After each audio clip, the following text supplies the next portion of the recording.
Hello lovers. Eleanor here. Tonight, we will embark on a journey that begins not in the dust of ancient battlefields, nor in the dazzling halls of royal palaces, but in the quiet hum of a lonely room. I sit here with the lamp flickering beside me, and the silence feels heavier than usual. The walls hold no conversation. The chairs across from me remain empty. And sometimes I wonder if the ticking clock on the mantel is trying to comfort me with its steady rhythm. Loneliness is a strange companion. It can gnaw at you in the small hours of the night. Yet it also leaves you free to wander the corridors of memory and imagination.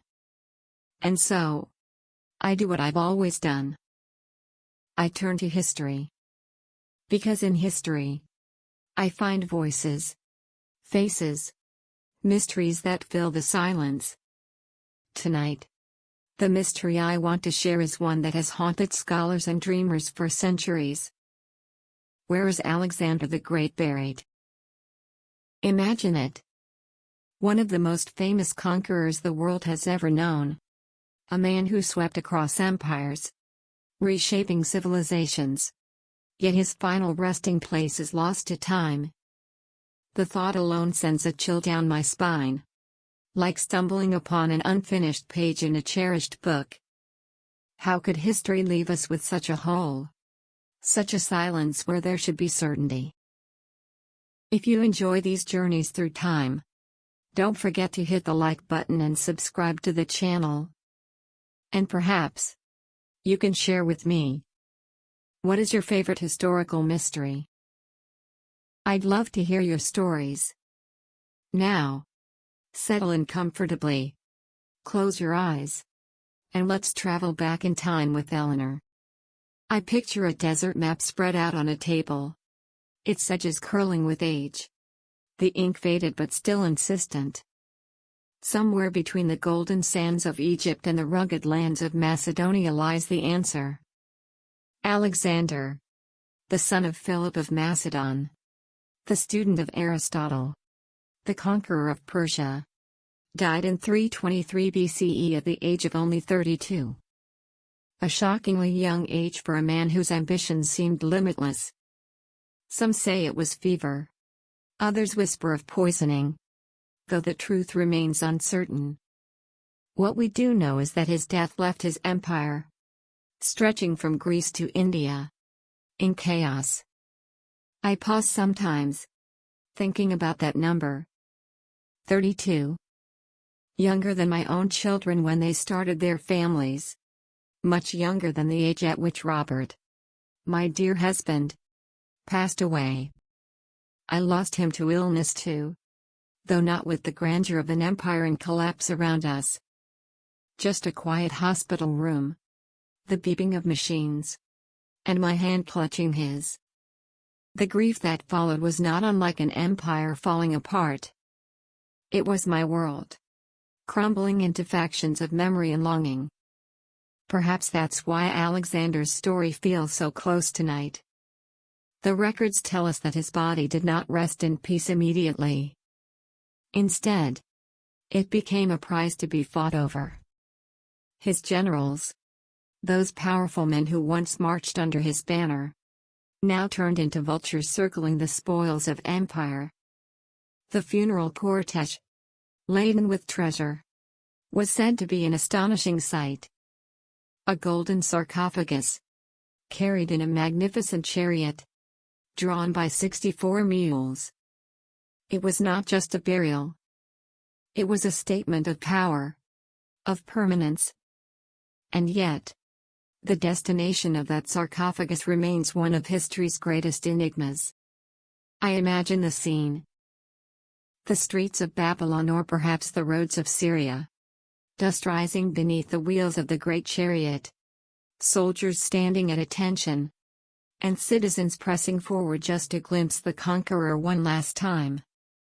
The man who had dared to call himself the son of Zeus, who demanded to be worshipped as a god, was now as fragile as any of us, enclosed in a coffin.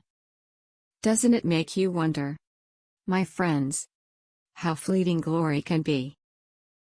One moment you are the master of the world. The next, your fate is decided by the ambitions of men you once commanded.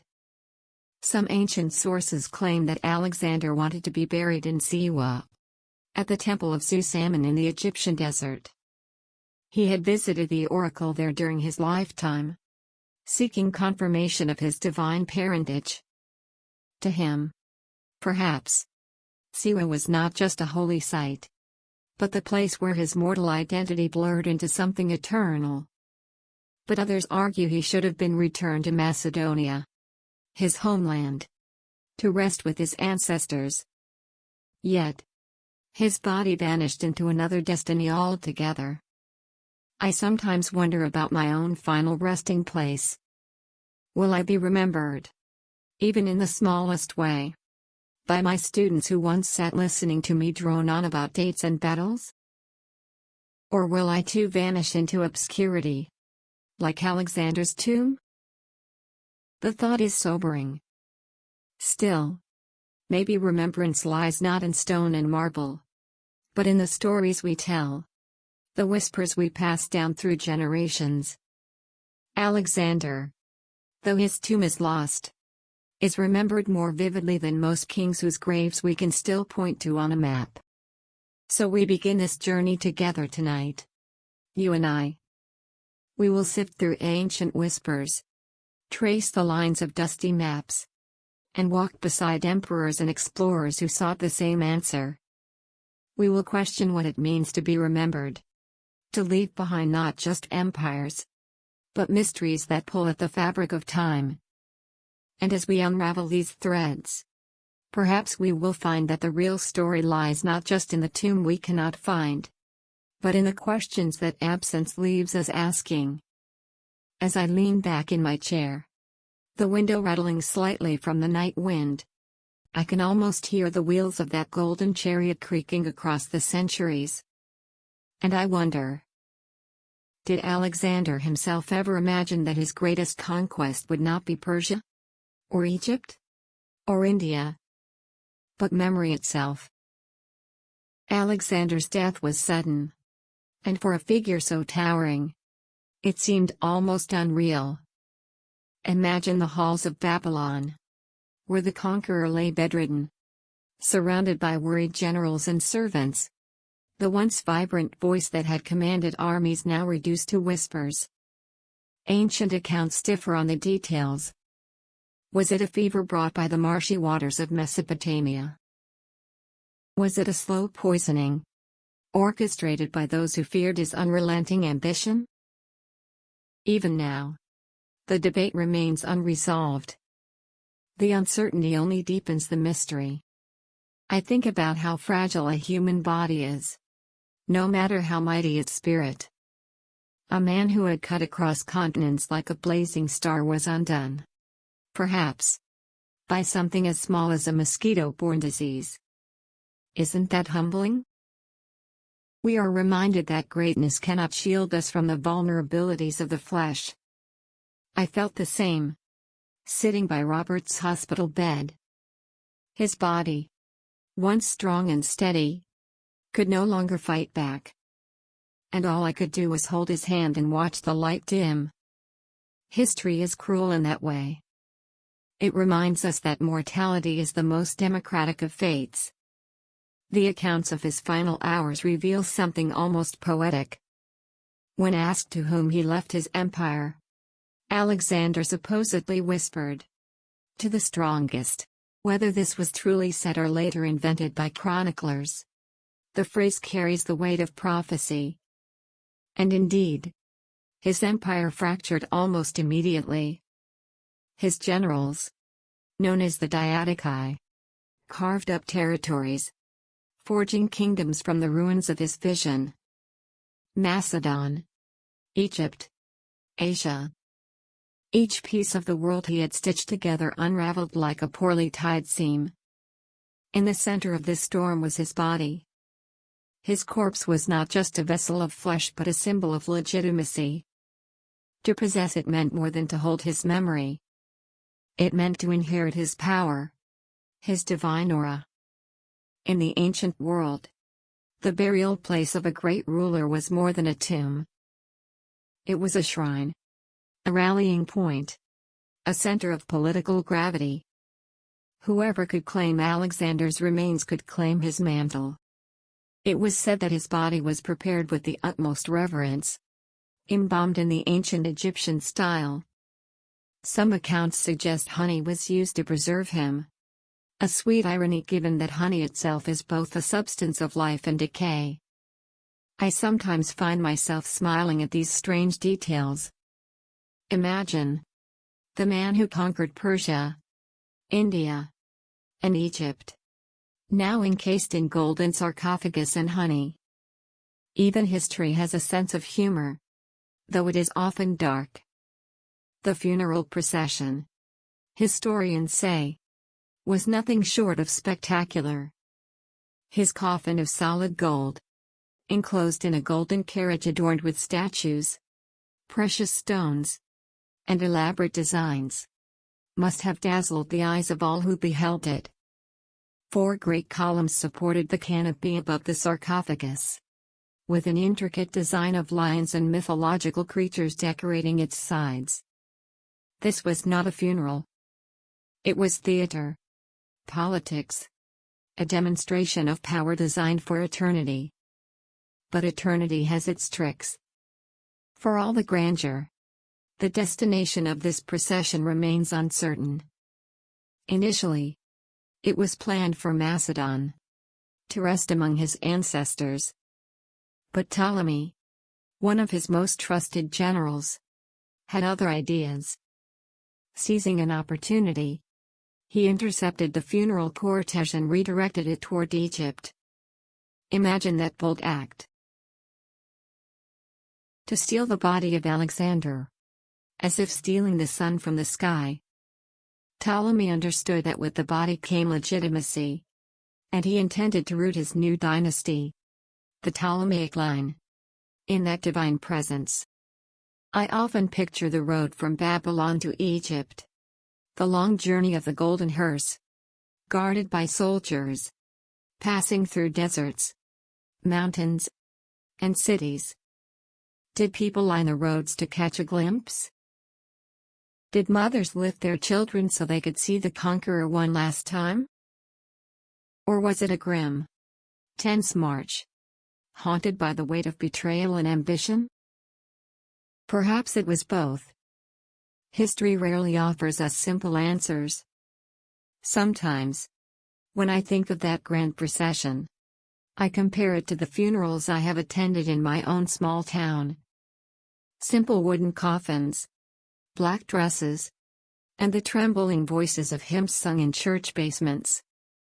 No gold, no lions, no soldiers. Just quiet tears and flowers wilting under the sun. Yet, in the end, what is remembered is not the carriage or the wealth, but the love and grief of those who gather. Perhaps Alexander's golden coffin, despite its magnificence, could not hold more meaning than a widow's whispered farewell. Still, I wonder, did Alexander know, as he closed his eyes, that his body would be fought over like a kingdom? Did he anticipate that in death, he would be as divisive and contested as he was in life? There's a chilling irony to it, that the man who had united lands under his banner would, in death, be torn apart by the ambitions of his friends. And so the question lingers, echoing through the centuries. If his tomb could be found, what truths would it reveal? Would it end the debates? Or would it open more mysteries? For history has a way of offering us one answer while hiding 3 more behind it. The story of Alexander's funeral cortege is like the river that branches in 2. One stream flowing toward the official version, another bending toward rumor and intrigue. What we know, or think we know, is that the conqueror's body was encased in a coffin of solid gold, then placed inside an elaborate golden sarcophagus. This entire ensemble was mounted upon a grand funeral carriage designed to impress not only mortals but the gods themselves. Ancient descriptions tell us it was adorned with ivory columns, precious jewels, and intricate carvings. It must have glittered like a moving temple under the sun. And yet, glitter can distract from truth. Some sources suggest the coffin was eventually replaced with glass or alabaster, perhaps when later rulers plundered the gold for their own needs. It is a reminder that even relics of the great are vulnerable to greed. When I think of this, I remember how Robert and I once visited a small museum in Chicago. There was an Egyptian exhibit, and among the artifacts was a beautifully carved alabaster jar, still faintly translucent after thousands of years. I pressed my fingers against the cool glass of the display case and whispered, "Imagine if this once held oil poured for a king." Robert smiled at me with that indulgent look he always had when I slipped into my historical daydreams. Strange, isn't it? How something as delicate as alabaster can outlast both gold and flesh.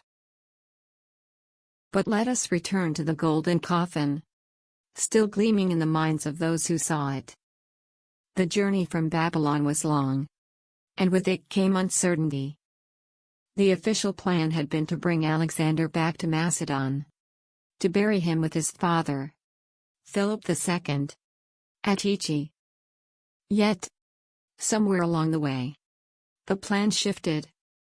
Some historians whisper that the body was diverted before it ever reached its destination. Was it a conspiracy? A last-minute decision? Or simply the chaos of empire after its leader's sudden death? One detail that fascinates me is how the body itself seemed to resist decay. Accounts from antiquity describe Alexander's corpse as miraculously preserved, even days after his death. Some saw this as proof of his divinity. Others, more practical, argued that the embalming methods were extraordinary. But imagine the power of that rumor at the time. The great conqueror, uncorrupted in death, as if the earth itself could not claim him. That idea would have fueled reverence, fear, and ambition. For who would not want to be the keeper of a godlike king? Ptolemy, the clever general who established his rule in Egypt, understood this better than anyone. He intercepted the funeral carriage, some say in Syria, and redirected it to Egypt.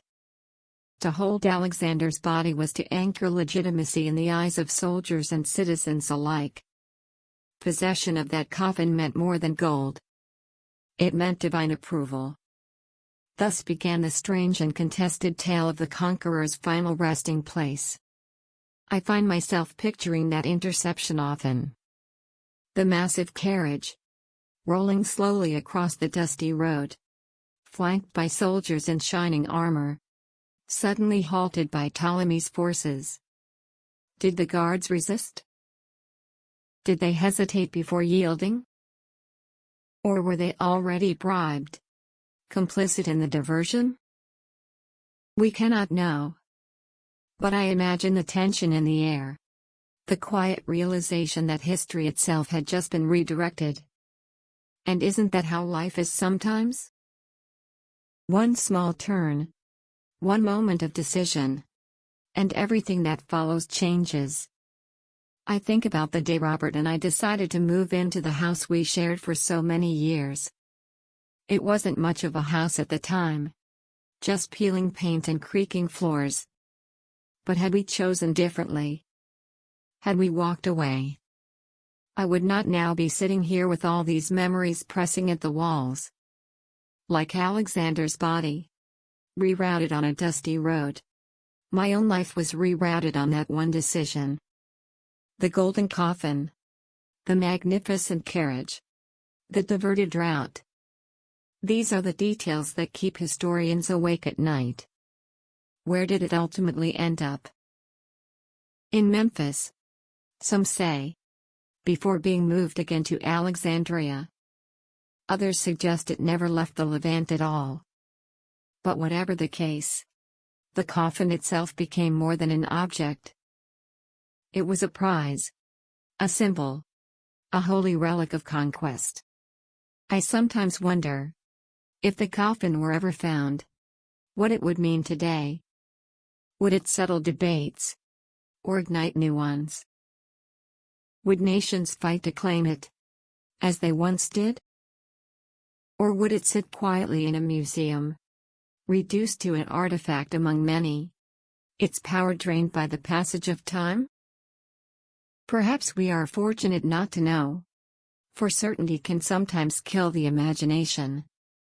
And isn't imagination half the reason we love history? Even now, I can almost see that gleaming sarcophagus rolling through the sands, its golden light swallowed slowly by the desert dusk. And I whisper to myself, as I often do, history hides its treasures not just to protect them, but to remind us that mystery itself is a kind of inheritance. The moment Alexander's body was intercepted and rerouted, the funeral became less about honoring a fallen king and more about a contest of ambition.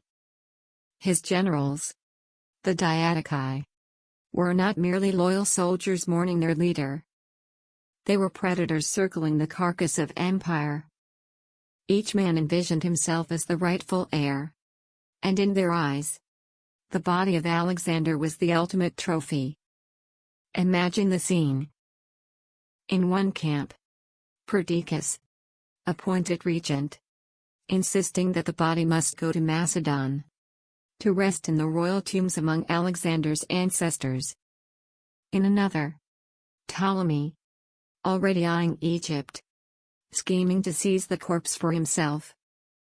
Others, like Seleucus and Antigonus, each with their own ambitions, watched carefully, measuring how the winds of power might shift. The empire was a fragile mosaic, and the location of the tomb would determine which shard gleamed brightest. For Ptolemy, Egypt was more than just a territory. It was a kingdom waiting to be anchored in legitimacy. And what better anchor than Alexander himself? It is said that he diverted the funeral procession, bringing the body first to Memphis, the ancient capital of Egypt, before eventually moving it to Alexandria, the city Alexander had founded but never lived to see flourish.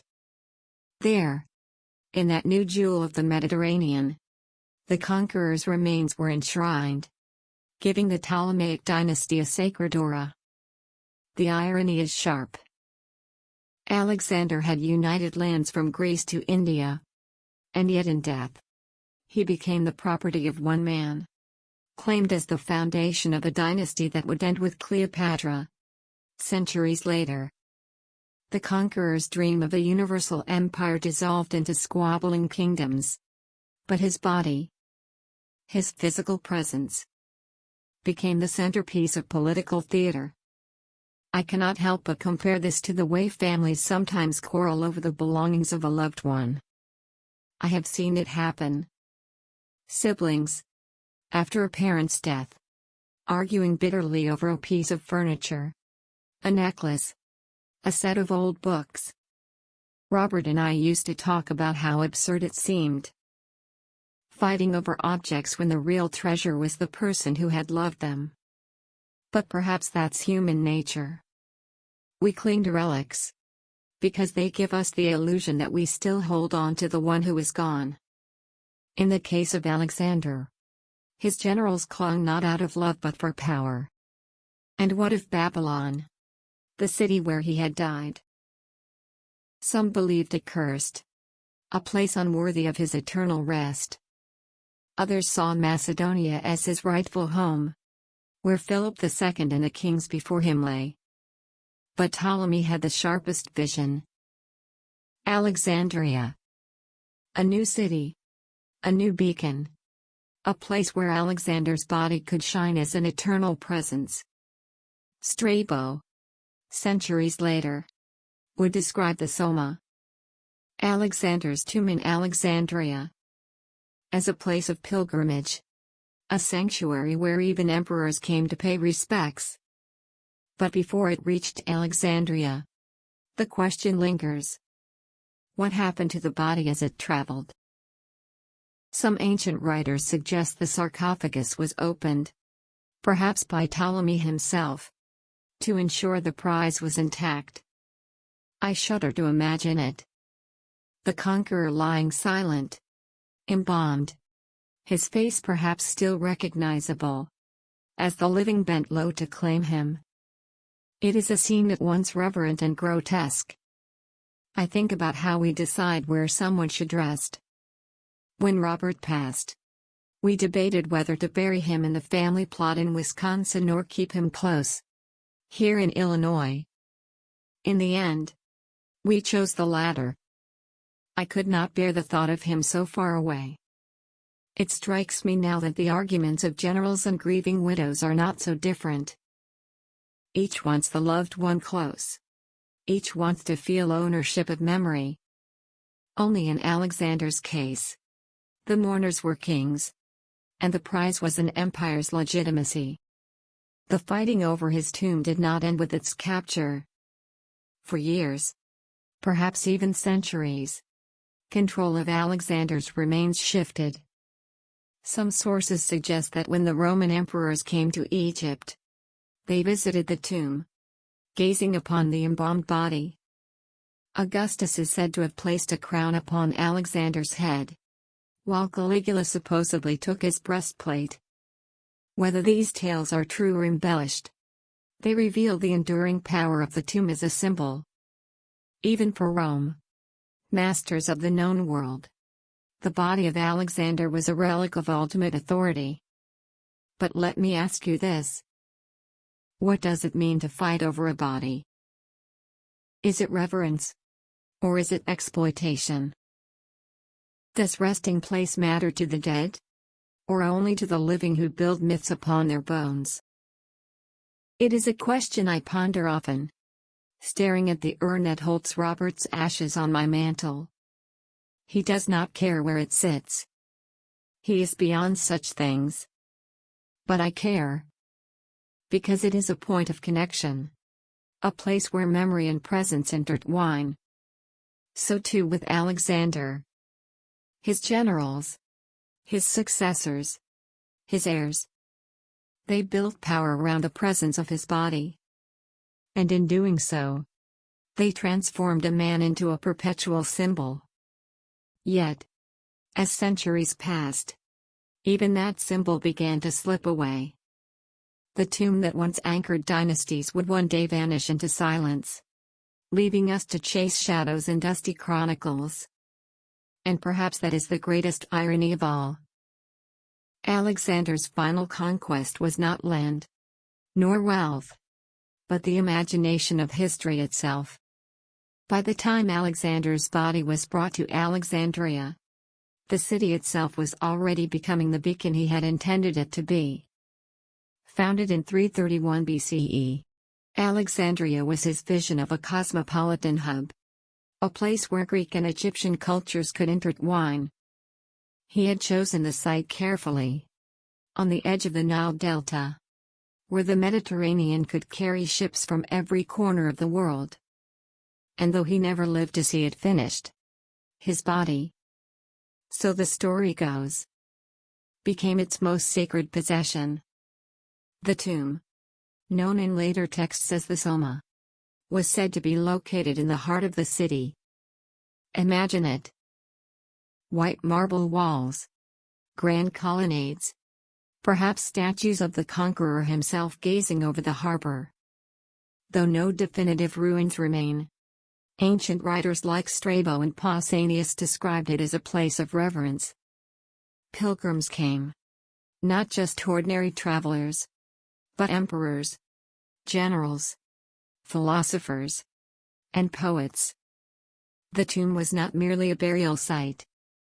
It was a shrine, the embodiment of Alexander's divine aura. And what better city for such a shrine than Alexandria? Home to the famed library, the lighthouse, one of the seven wonders, and the bustling streets where languages and traditions intermingled. To walk those streets, I imagine, must have felt like standing at the center of the known world. And somewhere, Perhaps beneath a grand dome or deep within a sanctified chamber lay Alexander himself. Yet, the mystery deepens here. Because while ancient accounts speak of the tomb, none agree on the details. Was it a grand mausoleum lined with gold? Or something simpler, reflecting Egyptian customs, with his body encased in glass or alabaster? Some sources even hint that the tomb was moved several times within the city, as dynasties shifted and regimes sought to claim the prestige of proximity. I sometimes think of my own home in Chicago, where photographs of Robert and I have been moved from room to room over the years. First on the living room wall, then into the study, then beside my bed after he passed. The place changes, but the meaning remains. And yet, for visitors, neighbors, guests, those photographs seem like ordinary decorations. They cannot see the weight of memory they hold for me. Perhaps Alexander's tomb, too, was like that. To some, a monument of marble and stone. To others, a vessel of immeasurable meaning. Roman emperors certainly treated it that way. Julius Caesar, during his campaign in Alexandria, supposedly visited the tomb. Augustus, the first Roman emperor, is said to have gazed upon Alexander's embalmed body, laying a golden crown upon his head. Though, so the story goes, he accidentally broke part of the corpse's nose. Whether this is fact or embellishment, it is remarkable how the tomb retained its allure, even for men who themselves shaped history. Later emperors followed, each eager to link themselves with Alexander. Caligula allegedly took his breastplate, while Septimius Severus sealed the tomb to prevent further desecration. And yet, after these accounts, the record grows silent. By the 4th century CE, references to the tomb vanish, as if swallowed by the sands of time. What could have happened to it? Was it destroyed, hidden, or simply forgotten in the shifting cityscape of Alexandria? The thought haunts me. A monument so famous, visited by the most powerful men of antiquity, vanishing without trace. I imagine the bustling streets of Alexandria now, layered over centuries of construction, perhaps concealing the tomb beneath apartment buildings or busy markets. Somewhere, beneath the footsteps of modern life, might lie the coffin of Alexander. And no one knows. It reminds me of walking through the streets of Chicago, past neighborhoods that have changed so much in my lifetime. The old bakery where Robert and I bought bread every Sunday is now a boutique clothing store. The school where I taught has been rebuilt into something unrecognizable. Layers of time cover the past until it is almost invisible. Perhaps Alexandria, too, buried its own memories beneath new foundations. Yet the allure of the Soma has never faded. To imagine it still resting under Alexandria's soil is to imagine one of the greatest discoveries of archaeology waiting to be unearthed. And I wonder, if it were found today, how would the world react? Would it bring unity, as people marveled together at this relic of history? Or would it ignite new rivalries, as nations claimed the right to own the conqueror once more? As I sip my tea and glance at the shadows lengthening in my quiet room, I cannot help but think that Alexander would have approved of the mystery. After all, he thrived on spectacle, on myths that made him larger than life. Perhaps disappearing into legend was his final, unspoken plan. Still, the absence of certainty leaves us restless. Where exactly in Alexandria did the tomb stand? Was it beneath the royal quarter? Near the palace? Was it moved during riots, earthquakes, invasions? Each theory feels like a whisper from the past. Tantalizing but incomplete. And so, the question remains suspended in time. As unanswered as the silence that follows a closing door. The fame of Alexander's tomb did not end with the Ptolemies. When Egypt passed into the hands of Rome, the conqueror's presence in Alexandria became more than a local marvel. It was a magnet for emperors who saw in him both a predecessor and a rival. The image is striking. Rulers who commanded the greatest empire in the world still making pilgrimages to gaze upon the silent body of the Macedonian king. Julius Caesar is said to have visited the tomb during his Alexandrian campaign, paying homage to the man who had achieved in a decade what Rome had taken centuries to build. Caesar's admiration for Alexander was well known. He is rumored to have wept in Spain when he realized how little he had accomplished compared to Alexander at the same age. Standing before the embalmed conqueror. Perhaps Caesar found both inspiration and humiliation mingled in equal measure. Augustus, Rome's first emperor, also sought the aura of Alexander. Ancient accounts tell us he placed a golden diadem upon the corpse and scattered flowers. Gestures of reverence. Yet, in a moment almost comical, he supposedly broke off part of the nose while leaning too close. Imagine the hush that must have fallen over the chamber. The most powerful man in the world, accidentally marring the face of the world's most famous conqueror. History, it seems, delights in irony. Other emperors followed. Caligula, notorious for his eccentricities, allegedly took Alexander's breastplate to wear himself. Septimius Severus, centuries later, visited the tomb but, disturbed by the desecrations, ordered it sealed. Caracalla, his son, was said to have held a special devotion to Alexander, imitating his dress and mannerisms, even modeling his military campaigns after the Macedonian. For him, standing before the tomb must have been like communing with a patron saint.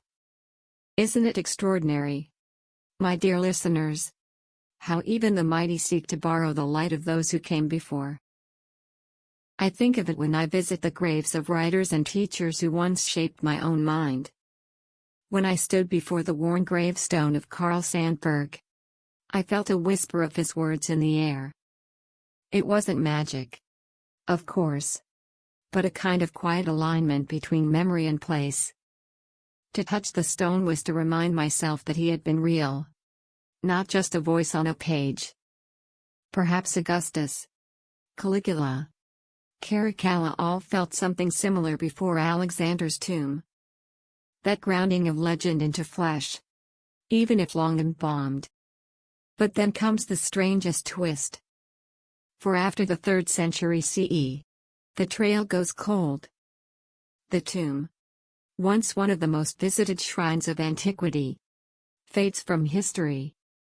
Later writers still mention it vaguely.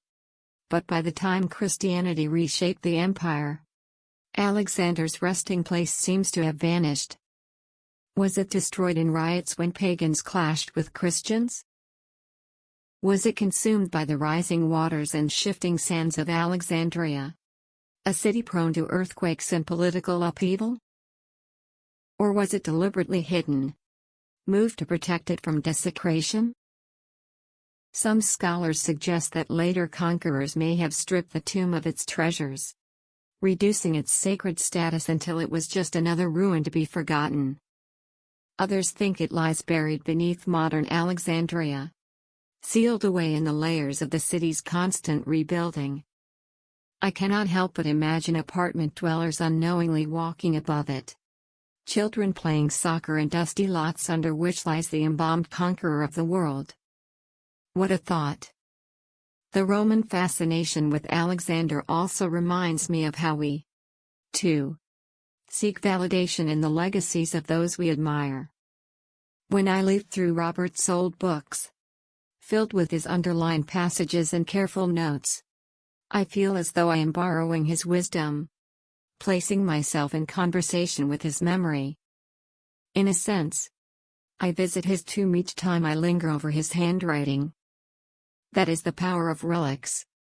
Whether a book or a sarcophagus, they anchor us to something larger than ourselves.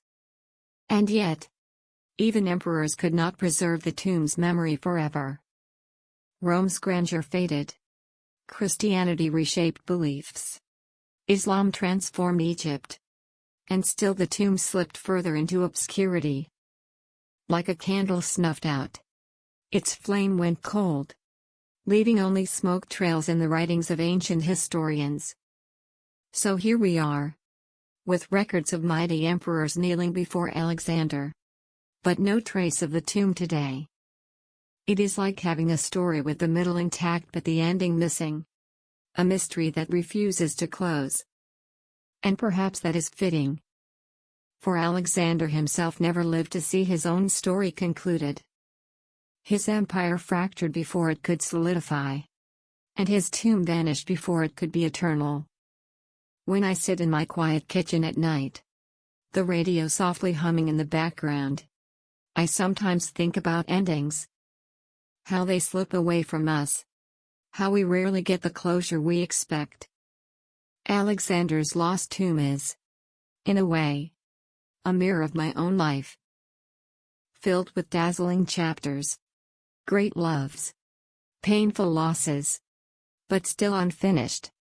Still searching for a final resting place of peace. As centuries rolled on, the tomb of Alexander became less a place and more a puzzle. The voices of antiquity left us fragments, each one colored by time and perspective. Strabo, the geographer, writing in the 1st century BCE, spoke of the Soma, the mausoleum in Alexandria where Alexander's body was said to rest. Pausanias, a traveler in the 2nd century CE, also mentioned the tomb, as though it were still a familiar landmark in his day. Then came later whispers, faint and fading, until silence swallowed them whole. These texts, scattered and sometimes contradictory, are like shards of pottery dug from the sand. Incomplete, fragile, yet precious. We try to fit them together, but the picture remains elusive. Some accounts insist the body lay in a golden sarcophagus, later replaced with crystal or alabaster. Others say it was stolen, desecrated, or hidden away. Every detail opens a new question rather than closing the case. I think often about the nature of records. As a teacher, I used to tell my students, history is only as strong as the stories we preserve. Lose a document, burn a library, silence a witness, and suddenly whole centuries fall into shadow. Alexandria itself, with its famed library, is the greatest symbol of this. A repository of knowledge, destroyed and rebuilt, then destroyed again, until its contents became more myth than memory. Isn't it tragic that the very city which may have held Alexander's body also held the greatest library of antiquity? And both are lost to us. There are even rumors, carried down through Byzantine and Islamic chronicles, that Alexander's tomb was seen as late as the 9th or 10th century. But were these real sightings? Or simply legends recycled for new audiences? Much like ghost stories told at bedtime, they comfort and unsettle in equal measure. We want to believe the tomb endured, but each generation that failed to preserve it makes belief harder. The contradictions in the sources remind me of stories my grandmother once told. She used to recount how she met my grandfather at a church dance. But when I asked my aunt, she swore they had met at a grocery store. Two versions of the same beginning. Both told with conviction. Both cherished. And neither quite aligning. That is what history feels like sometimes. Not lies, but competing truths shaped by memory and desire. Among the ancient sources, one figure stands out: Plutarch, who, centuries after Alexander, recounted his deeds with both admiration and skepticism. He questioned myths, saw character, yet even he could not resolve the riddle of the tomb. And perhaps that is why his writings endure. Because they admit uncertainty, leaving space for us to imagine. Some scholars argue that the ambiguity was deliberate. That Ptolemaic rulers, and later Roman emperors, encouraged confusion about the exact resting place, moving the tomb or obscuring its location to protect it from desecration. After all, relics are most powerful when they are hidden, their secrecy adding to their aura. Think of the Holy Grail or the Ark of the Covenant. Objects whose very absence fuels devotion. Alexander's tomb may belong to this category of sacred absences. And yet, the historian in me resists. I crave certainty, as my students once did when I told them tales of kings and wars. They would ask, "But where is it now, Mrs. Eleanor? What happened to it?" And I would have to sigh, smile, and say, "Some mysteries remain mysteries." Their disappointment mirrored my own, though sometimes I suspect that the questions are more valuable than the answers. In my lonelier nights, when I sit with Robert's letters, I feel the same tug. His words remain, but the sound of his voice, the warmth of his presence, are gone. The letters are like fragments of ancient texts. Real, precious, but incomplete. They do not solve the mystery of his absence. They only remind me of it. And yet, I treasure them more than certainty, because they let me keep imagining. So too with Alexander. The sources give us glimpses, enough to keep the tomb alive in our imagination, never enough to resolve it. And perhaps that is the true gift of these contradictions.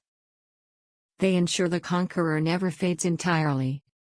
His body may be lost, but his mystery lives on in every dusty archive, every archaeologist's dream, every historian's lecture. Still, I wonder, if we had one clear answer, one final record, would Alexander become less fascinating?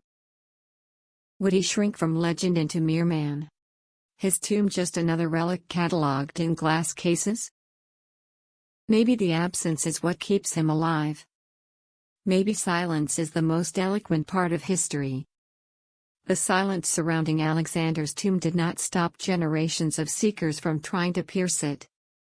From the 19th century onward, when archaeology became a discipline of science rather than treasure hunting, Alexandria became a field of restless digging.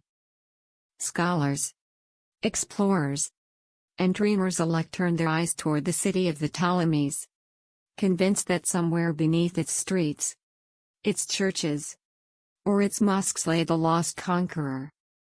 In the early 1800s, European travelers wrote of local traditions that pointed to possible tomb sites. Some claimed a mosque in Alexandria stood upon the very ground of Alexander's resting place. Others spoke of catacombs, deep chambers beneath the shifting city, that might conceal the sarcophagus. Excavations followed, but each time they ended in disappointment. Sand, rubble, waterlogged ruins. All spoke of centuries of change, erasing clear signs of the ancient Soma. I imagine those archaeologists with their lanterns, their notebooks, and their eager shovels, descending into narrow tunnels with hope burning in their eyes. How often must their hearts have leapt at the sight of a fragment of stone, only to sink again when it revealed itself to be something ordinary. A broken column, a common shard of pottery. I smile at the thought because I know that feeling of anticipation followed by letdown all too well. For me, it happens each time I think I hear Robert's voice in the hallway, only to realize it is just the wind playing tricks on my weary heart.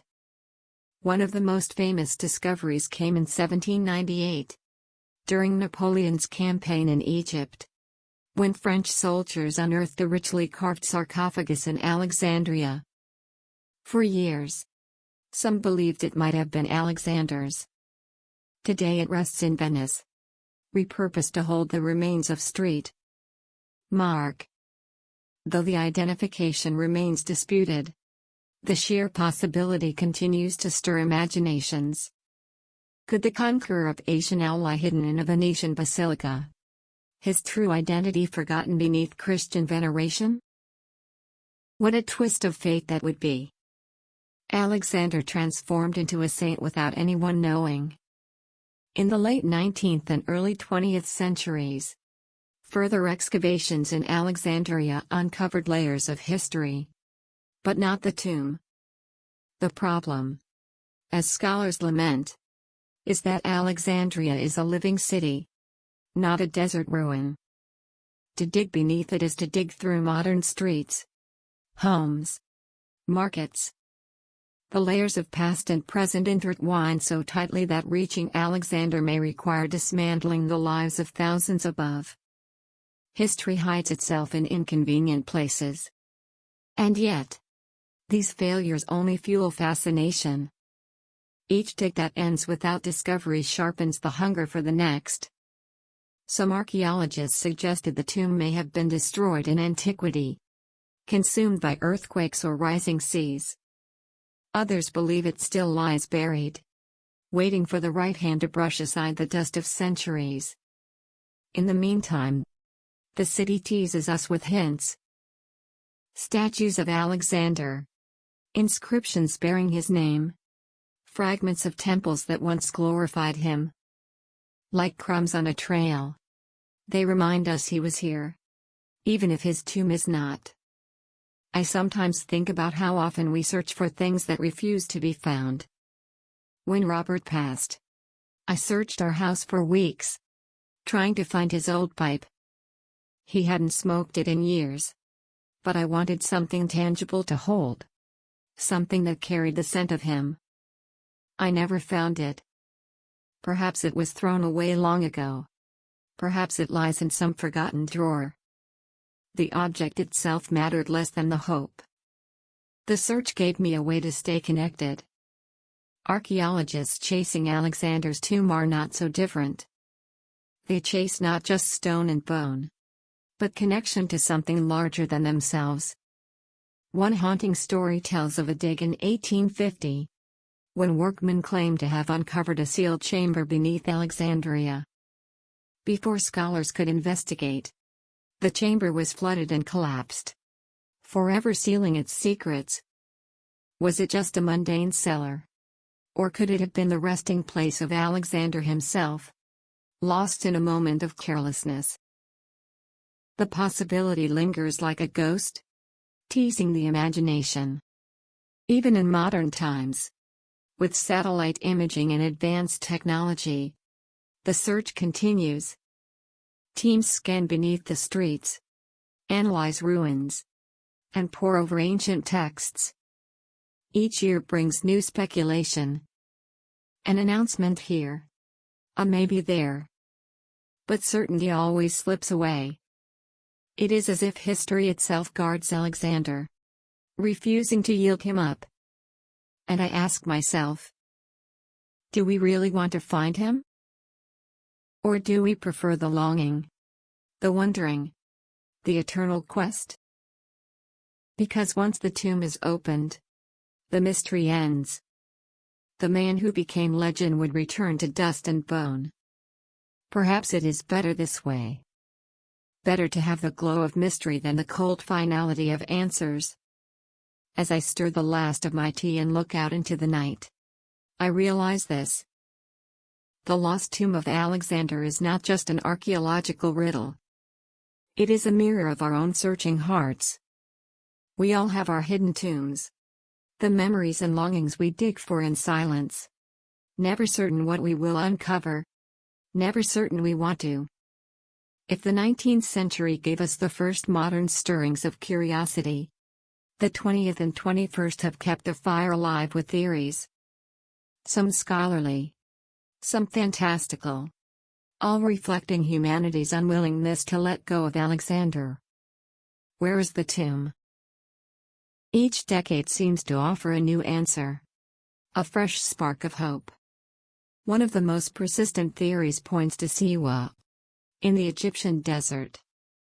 Alexander himself had journeyed there in life, seeking the oracle of Zeus Ammon, who confirmed his divine parentage.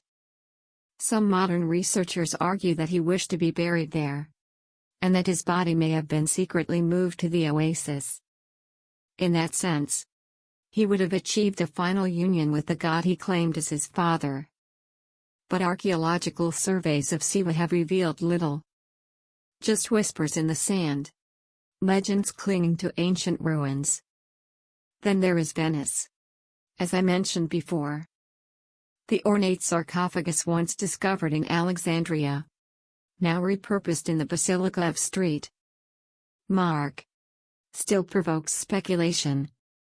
Could it be that Alexander has lain for centuries beneath the prayers of Christian pilgrims, his identity lost under layers of faith?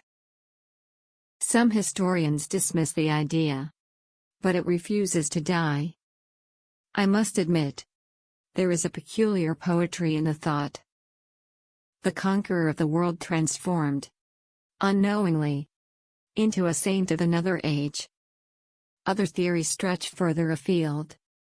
Some claim his remains were smuggled to Macedonia, hidden in Vienna among the royal tombs. Others suggest the body was taken by Byzantine emperors and reburied in Constantinople, only to be lost again during the chaos of the Crusades. Each story has fragments of plausibility. Each one ends with the same silence. The most tantalizing are those that keep him in Alexandria. Scholars debate whether the Soma was destroyed by natural disasters, earthquakes, floods, or fire, or whether it still lies beneath the city, entombed under layers of modern life. Some point to the area near the Nabi Daniel Mosque, where local traditions long claimed Alexander rested. Excavations there have found intriguing hints but never the sarcophagus itself. Perhaps the conqueror still sleeps there, under the footsteps of merchants, students, and families who know nothing of the treasure below. I cannot help but smile at the way the mystery refuses to close. Each failed excavation seems only to deepen fascination. Each unproven theory becomes fuel for the imagination. It is as if Alexander himself, master strategist that he was, designed his afterlife to keep us guessing. To conquer, even in death. Not with armies but with absence. In popular culture, his lost tomb continues to inspire. Novels, films, documentaries. Each year brings some new retelling, some new expedition hoping to find the conqueror. I once stumbled upon a television special late at night, promising to reveal the truth about Alexander's tomb. I watched with skeptical eyes, sipping my tea. And yet I felt my pulse quicken when the cameras followed archaeologists descending into a chamber, brushing away centuries of dust. Of course, in the end, there was no revelation, only speculation. But isn't that the pattern of life? Hopes raised, questions left hanging. It reminds me of the way I sometimes search through Robert's things. A drawer I haven't opened in years. A box tucked away in the attic. Each time, I think, perhaps I'll find something new. An old photograph. A note I never read. And sometimes I do. But more often, I find only silence. Yet still, I search. Not because I expect answers, but because the act of searching itself feels like keeping him alive. Perhaps that is why we chase Alexander's tomb still. because the pursuit itself binds us to him. There is one modern archaeologist, Calliope Limios Papacosta, who has devoted decades to the search in Alexandria. She believes the tomb lies beneath the city still, waiting. In 2019, her team unearthed traces of ancient granite foundations that may belong to Alexander's royal quarter. The news sent ripples across the world. Perhaps, just perhaps, the mystery is not yet done. I followed that story closely, my heart leaping at every new report. And yet, as with all others, no sarcophagus emerged. Only possibility. Only silence. And so the tomb remains a riddle. But isn't that fitting? Alexander built an empire that fractured into questions.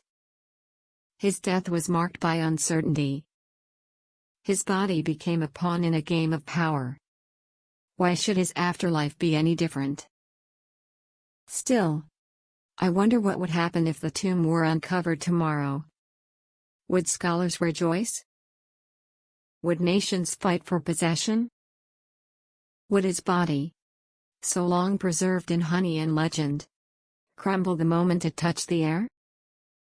And would we, in our hunger for answers, destroy the very mystery that has kept him alive in our minds for 2,000 years? And so we return, dear listeners, from Babylon's dusty roads and Alexandria's vanished tombs to this quiet room where I sit alone. Outside, the wind stirs the branches, rattling them gently against my window. Inside, the lamplight flickers, and my teacup sits empty. As I recount these tales of Alexander's lost body, I cannot help but feel the echo of my own loneliness pressed more keenly against my chest. The conqueror who once ruled the known world now lies nowhere we can name. And I, who once ruled nothing more than a classroom of restless students, sit here with no one to rule but memory. The questions linger, unanswered. Did Alexander's tomb rest beneath the streets of Alexandria, visited by Caesar and Augustus, only to vanish into fire and rubble? Was it spirited away to Siwa? Or to Venice? Or perhaps still hidden beneath some neighborhood mosque, guarded by centuries of silence? We cannot know. History has left us with fragments, and fragments are all we have. And yet, in those fragments, there's power. They keep us asking, searching, dreaming. And that, perhaps, is the deeper truth. Alexander's body mattered not only to his generals or the emperors who touched it, but to all of us who came after. Because to search for him is to search for permanence in a world that insists on impermanence. To imagine his tomb is to imagine that greatness can be preserved, that death can be conquered by memory, that absence itself can become presence. When I lost Robert, I too began searching. Not for a body, but for pieces of him in this world. A letter tucked in a book. His sweater still faintly carrying his scent. The sound of his laughter that sometimes slips, unbidden, into my dreams. These are my fragments, my incomplete records, my unanswered questions. Like Alexander's tomb, they will never give me full certainty. But they give me enough to keep going. Perhaps, in the end, Alexander's greatest conquest was not Asia, or Egypt, or Babylon. Perhaps it was the imagination of history itself. He built an empire that fractured, but his mystery endures, pulling us through centuries of silence. And maybe that is enough. Maybe his absence is the gift he left behind.